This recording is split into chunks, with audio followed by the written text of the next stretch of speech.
And then, the older you got, and the more the world seemed to open up to you, especially when you start to learn how to read. And then you start forming friendships. And that's when you start experimenting more with all kinds of things in life. I think the funniest things were when you were going through your Princess Barbie phases, and you would constantly sing songs, from those musicals, and you would dress yourself, and you'd get into my makeup and try to be like them. And we've had the full collection, a trunk full collection of all Barbie and princess dresses.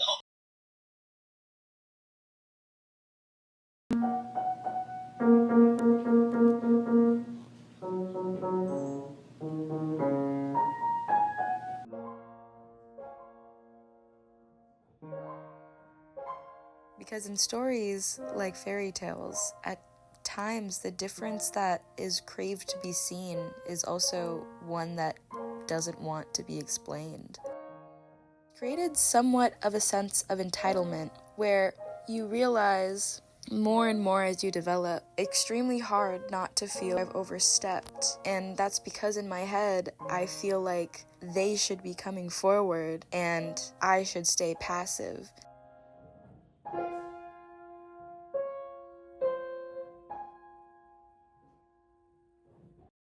Knights, lords, lady, the courtly love genre. And I think this has bled into the romance genre as a whole, is that it places the woman in a position where she is a prize to be won.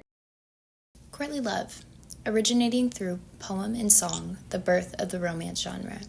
There is always something that keeps the two lovers away from each other, normally their marriages, feeling captive in their hierarchical roles. Centers around adultery, as marriage was seen as a business transaction at the time. There is no romance in traditional marriage. It also gives them a sense of agency in a way, because the knights or whatever love interest are at their will. There's a male vessel. She can project her desires.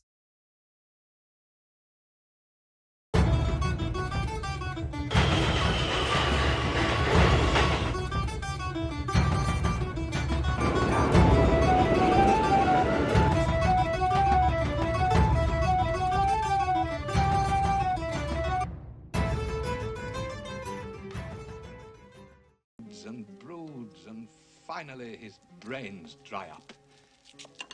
He lays down the melancholy burden of sanity and conceives the strangest project ever imagined, to become a knight-errant. There's feasting time draw nigh, what say you, sir? Who celebrates her first time at the castle? And power, the mighty Andalusians are revered as the king of horses.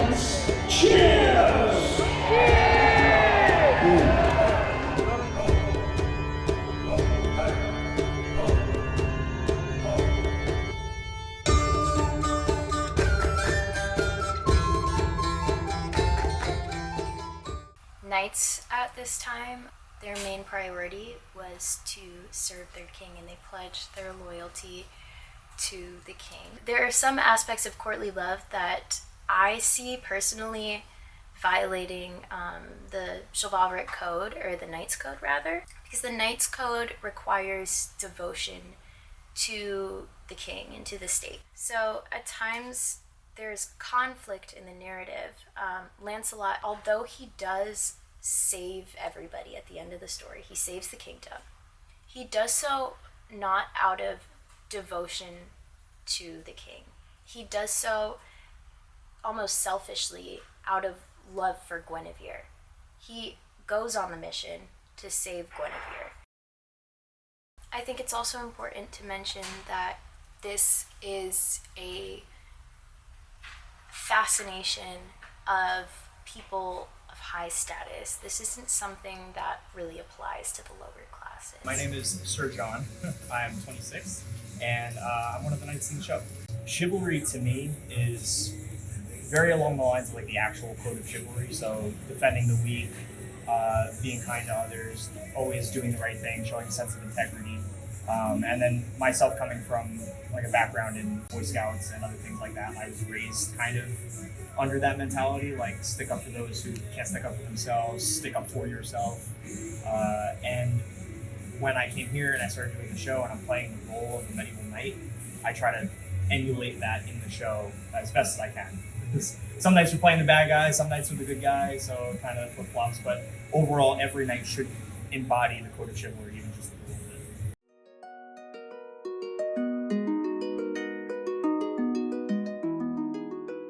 There is something to be said about keeping women safe. There were a lot of dangers then, and there are a lot of dangers now.